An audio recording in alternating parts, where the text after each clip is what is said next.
Las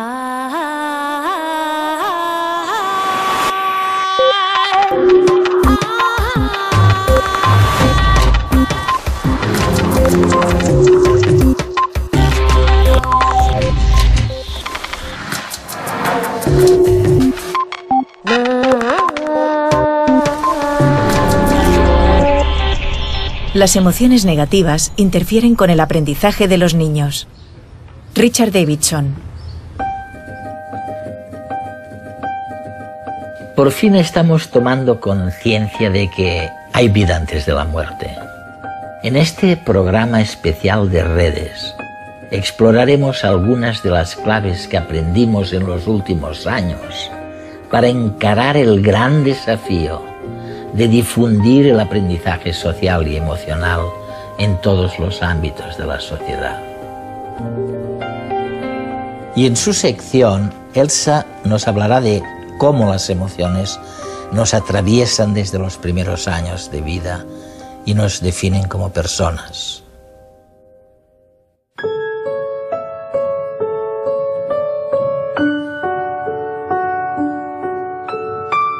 La ciencia está corroborando ahora que la gestión de las emociones básicas y universales debería preceder a la enseñanza de valores y, por supuesto, de contenidos académicos.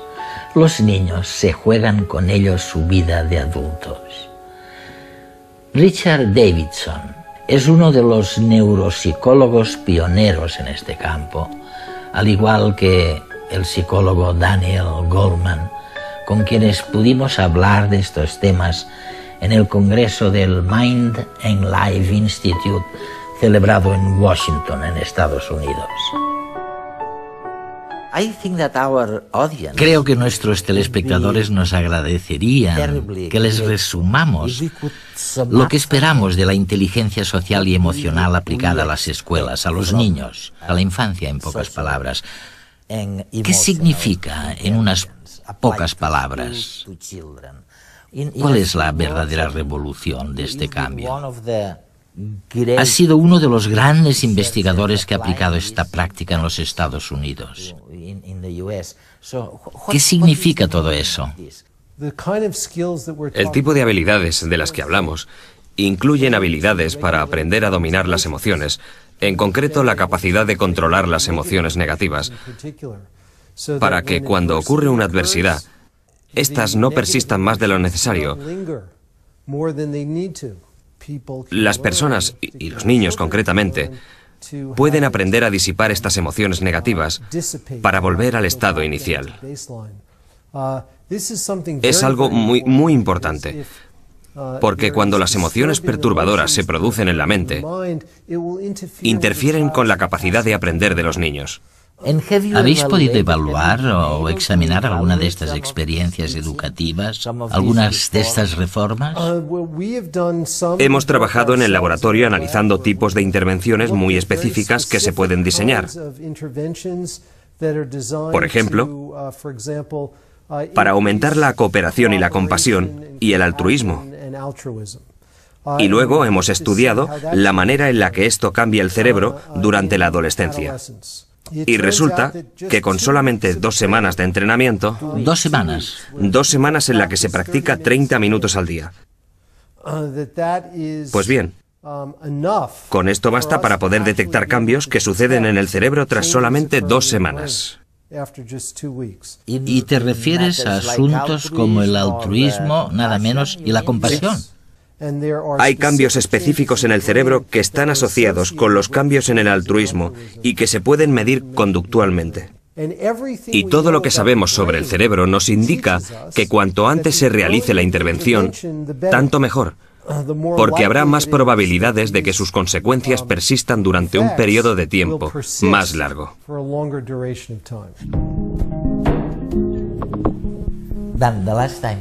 La última vez que nos vimos, Dan, fue en tu casa en Massachusetts. Y fue justo después de aquel éxito increíble que tuviste en todo el mundo. En aquella época fue realmente increíble, con tu libro La inteligencia emocional. Sí.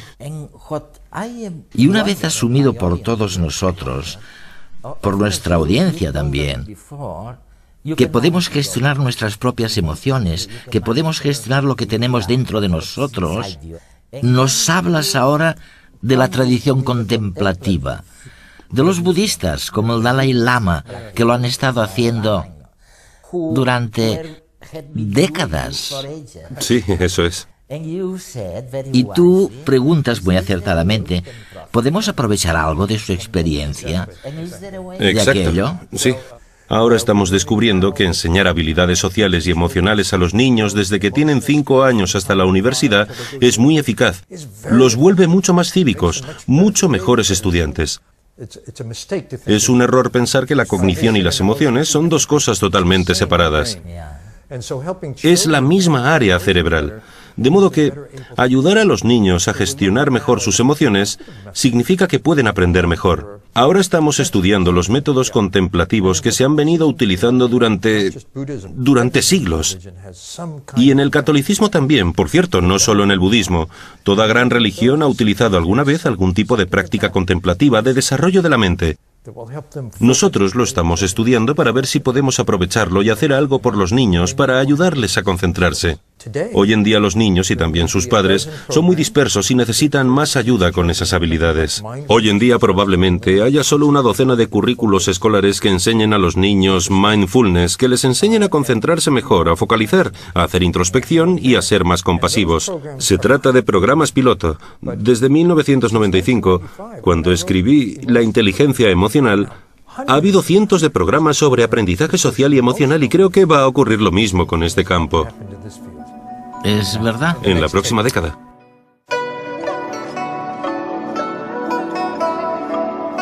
Los orientales tienen una tradición muy antigua en la meditación.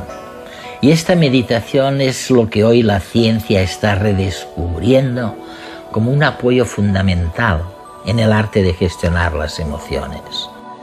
El monje budista y biólogo Mathieu Ricard nos explicó cómo aprovechar estas herramientas para renovar el sistema educativo. ¿Y qué esperamos cuando educamos a los niños? Convertirlos en seres humanos buenos, personas que sean felices en la vida, que no estén deprimidas y se suiciden. ¿Acaso basta con desarrollar su inteligencia y llenarles la cabeza de información sin desarrollar ninguna cualidad humana? Queremos personas buenas y equilibradas. Pero la educación parece estar interesada en cualquier cosa, salvo eso. Por tanto, hay algo que claramente falta. ¿Te puedo pedir un consejo? Sí, claro. Sé que uno de los grandes descubrimientos de la contemplación, del budismo, ha sido justamente perfeccionar la atención. La primera fase del conocimiento, por así decirlo, para concentrarse en algo. ¿Cómo puedo mejorar mi proceso de atención? Es cierto, porque incluso si uno quiere cultivar el altruismo, con la mente siempre distraída, no podrá cultivar nada. La mente se dispersa aquí y allá. Incluso si estamos sentados, nuestra mente puede ser como la de un mono inquieto. Un mono inquieto que va de un lado a otro. Las neuronas se ponen a hablar entre sí, a cotillear. Eso es. Y en realidad necesitamos una mente un poco más calmada, con más claridad y más estabilidad. Si no es así, no podremos hacer nada. En caso contrario, es como si tuviéramos un martillo, pero nos temblara la mano todo el rato. Por eso es necesario, de alguna manera, utilizar un objeto de concentración para estabilizar la mente. Te puedes concentrar en cualquier cosa. Un objeto, una flor, una imagen mental. Pero resulta bastante útil concentrarse en la respiración. ¿Por qué? Pues imagina que te dijera que te concentraras en una luz roja centelleante. Podrías quedarte mirándola, pero tu mente seguiría deambulando. Mientras que, si te concentras en la respiración, no puedes verla. Es muy sutil. Y si dejas de concentrarte, es como si lo perdieras. Así que fácilmente puedes ver si te distraes o no. Ya veo. Con la respiración solamente ves la sensación. Cuando respiras por la nariz tienes una ligera sensación en los orificios nasales. Y se trata de quedarse sentado tranquilamente, pensar en respirar por la nariz y luego notar la sensación del aire que sale y entra. Así. Unas 21 veces, o unos 10 minutos. Hacerlo permite calmar la mente. Muchas personas te dirán, no, yo no valgo para eso. Tras 3 minutos mi mente está completamente distraída. Es normal, no es culpa de la meditación, es porque la mente no está entrenada. Y si no perseveras, nunca aprenderás nada. Así que, en lugar de tener remordimientos o sentirte culpable con ideas como yo no valgo para esto o cosas así, que al final no dejan de ser más distracción, en cuanto descubras que te has distraído, no pasa nada. Tienes que volver a la respiración.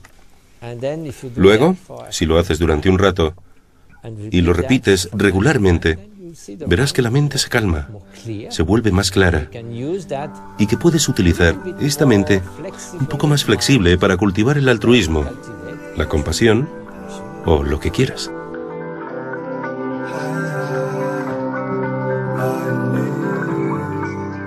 Está claro que las escuelas tienen que hacer un cambio radical e incorporar definitivamente el aprendizaje social y emocional en las clases.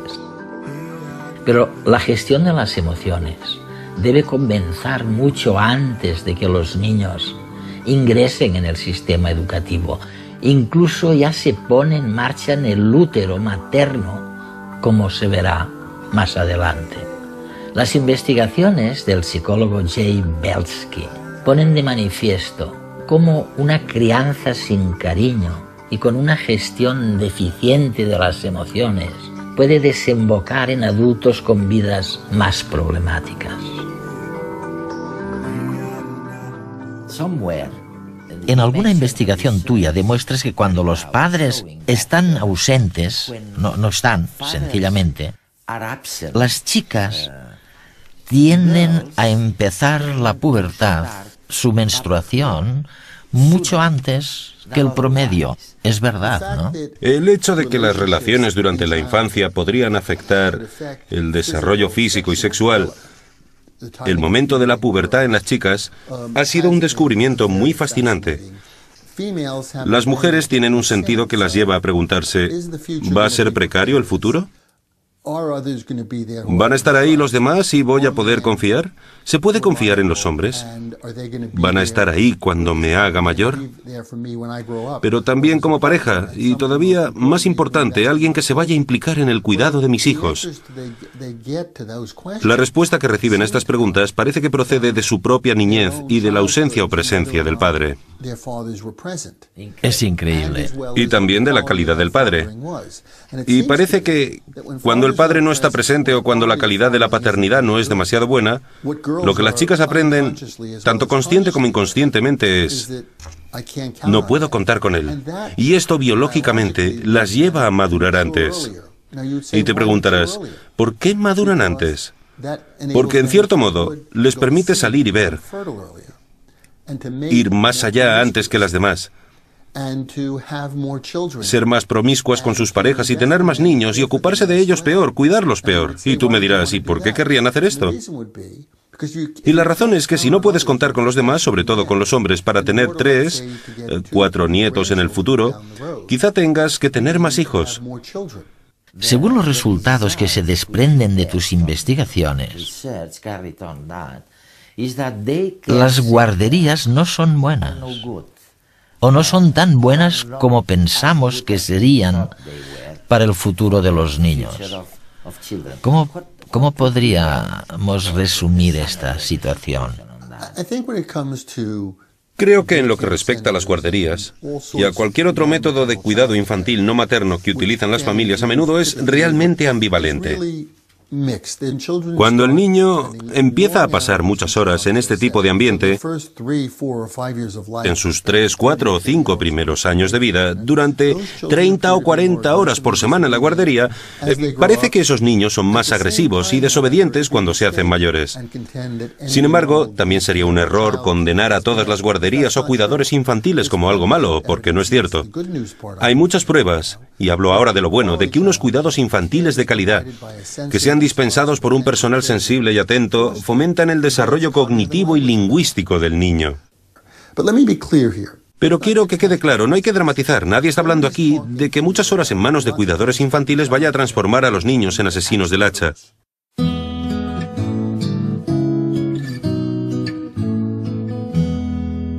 Hace muy pocos años, nadie conocía el vínculo entre las emociones de las mujeres embarazadas y la vida de sus hijos, incluso en la edad adulta. Las investigaciones de la psicobióloga Vivette Glova fueron pioneras en demostrar que la educación emocional comienza en el útero materno.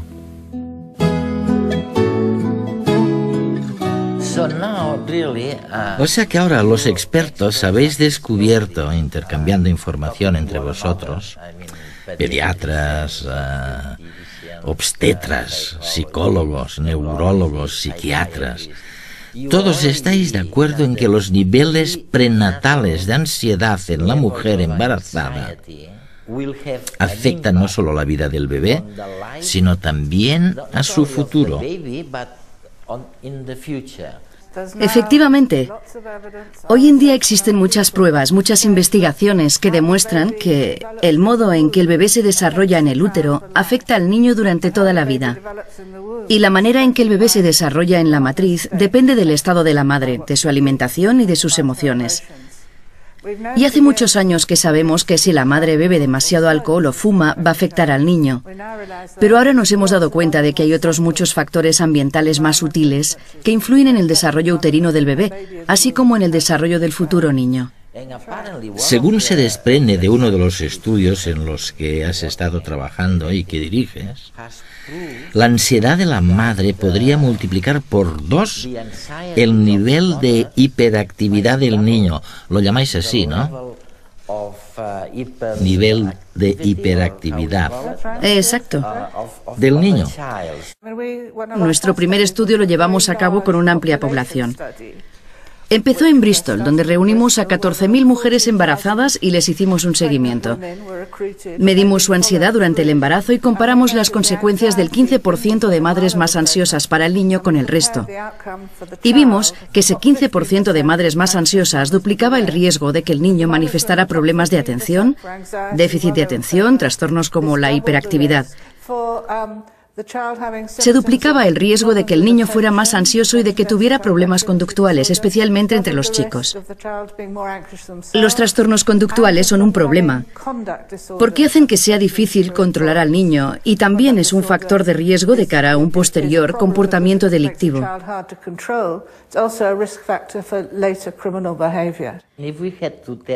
Si tuviéramos que resumirlo para nuestra audiencia en 2 palabras, ¿cuál es la principal conclusión de todo esto? En 2 palabras no, pero muy brevemente, deberíamos fijarnos en la salud emocional de las mujeres durante el embarazo, no solo en la salud física. Cuando las mujeres acuden a la maternidad por primera vez, los profesionales deberían preguntarles por su estado emocional, por sus relaciones, por la familia, saber si ésta las apoya o no. Y si descubren que puede haber problemas, deberían encontrar personas que pudieran ayudarlas y no simplemente preguntarles y luego no hacer nada. Así que necesitamos más recursos, profesionales mejor preparados que puedan ayudar a las mujeres allí donde lo necesitan. Curiosamente, mientras charlaba con el neurocientífico Lawrence Parsons sobre cómo la danza afecta a nuestro cerebro, recibí uno de los mejores consejos emocionales para el desempeño profesional y en todos los ámbitos de la vida. Debemos aprender a gestionar las emociones, de acuerdo, sin reprimirlas, de acuerdo, pero también sin dejarnos que nos tomen de rehenes. ¿Y podemos hacer eso emocionalmente? Quiero decir, ¿podemos aprender a entrenar las emociones mentalmente también? En el caso de las personas que actúan, ya sean actores o atletas o músicos o bailarines, ellas, para poder realizar su actuación, no pueden ser excesivamente emocionales. No pueden. No, no pueden. Si soy músico y estoy tocando un concierto, no puedo estar demasiado implicado en la música emocionalmente, porque tengo que poner los dedos en el lugar correcto, y si estoy distraído emocionalmente, mis dedos no... Vamos, que no podría hacerlo. Lo mismo ocurre con un actor. Por ejemplo, algún actor brillante. Pongamos Javier Bardem. ¿Cómo se llama este? Bardem. Bardem, correcto. Bardem, por ejemplo, tiene que usar sus emociones de una manera para transmitir todas esas expresiones emocionales. Pero no está realmente emocionado. Porque si se emociona, se va. Está fuera de control. Él tiene que encontrar una manera de falsificar. Vamos a ver, no exactamente falsificar, sino expresar o simular emociones de una manera razonable para que el público se identifique con lo que está haciendo. Pero él contiene sus emociones, las guarda muy adentro.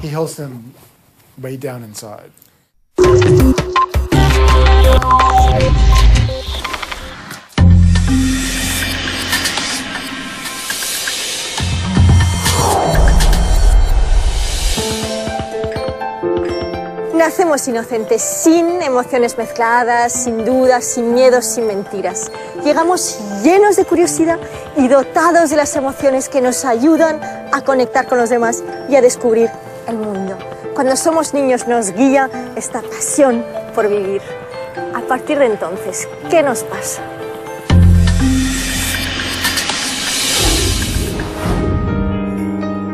En los primeros años de vida se conforman los grandes patrones emocionales que nos rigen, el amor y la curiosidad. Aprendemos si somos dignos de ser amados y si merece la pena amar, si el mundo es un lugar que quiero explorar o si al contrario es preferible esconderse y cerrarse a los demás. Y es que los primeros 5 años de vida son una vida entera. Por eso, si en esos años nuestro entorno es agresivo o inseguro, entramos en modo de supervivencia. En el futuro tendremos a desconfiar, a encerrarnos en nosotros mismos, a perder la ilusión. Y esto nos afectará física y mentalmente. Y esto nos pasa a todos los seres vivos.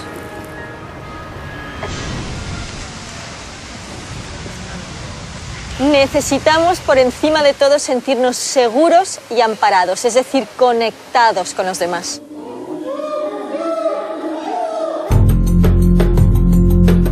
Unos experimentos en los años 60, a cargo del psicólogo Harry Harlow, empezaron a descubrirlo. Este psicólogo americano, algo siniestro, apartó a monitos muy jóvenes de sus madres y los enjauló con madres mecánicas. En estas jaulas había una supuesta madre de tela y otra de alambre. Las dos eran muy poco atractivas, pero dentro de la madre de alambre había un biberón de leche al que el monito podía acceder. Los monitos, sin embargo, pasaban muchas más horas con la madre de trapo y solo iban a la madre de alambre para alimentarse. Para completar el experimento, obligaron a algunos monitos a estar solo con la madre de alambre. Y para sorpresa de los científicos, esos monitos digerían peor la leche y tenían sistemas inmunológicos mucho más débiles. Esto resultó muy llamativo en una época en la que se decía que el contacto físico malcriaba a los niños y que las emociones tenían poco peso en nuestras vidas, que eran un lujo biológico del que podíamos pasar. Hoy sabemos que más allá de la pura supervivencia, solo florecemos si nuestras necesidades emocionales, en especial las de protección y afecto, están atendidas. ¿Queréis una sugerencia para crear entornos positivos?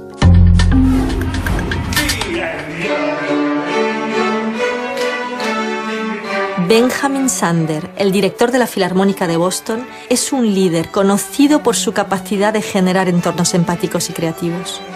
El primer día de cada curso, Ben Zander reúne a sus alumnos y les pone un sobresaliente. Acto seguido, les pide que escriban una carta donde expliquen por qué merecen ese sobresaliente y en qué tienen que trabajar ese año para convertirse en esa versión sobresaliente de sí mismos. Y entonces les dice: enamórate de esa persona sobresaliente, compórtate como esa persona.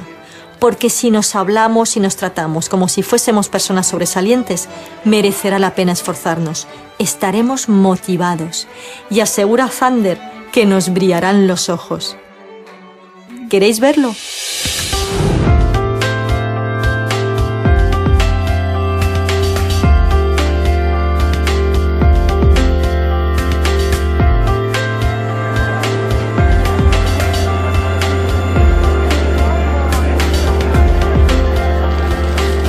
haces muy bien. Yo lo que hago en especial es dibujar. Yo hago bien pasteles. Yo lo que hago en especial es jugar a fútbol. Soy el mejor jugador de bus. ¿Qué es lo que tú haces bien? Soy una buena modela. Nos encanta bailar samba. ¿Qué cosa familiare? La cucina, sto cucinare. Yo lo que mejor hago es alegrar a la gente. Hombre, yo lo que hago muy bien es dar cariño. No sé si es lo que mejor hago, pero lo que más me gusta es hacer el amor. Y lo que se me da muy bien es cantar y cocinar. Pues soy la mejor dándome ánimos. Yo lo que mejor hago es sonreír.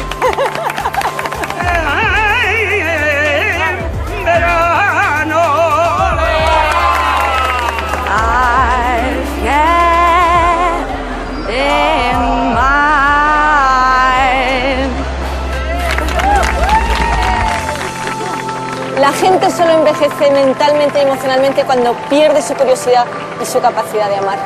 Para evitarlo necesitamos entornos que potencien las emociones positivas. Creamos esos entornos entre todos, día a día, en casa, en el trabajo, en la calle. No es magia, es inteligencia emocional.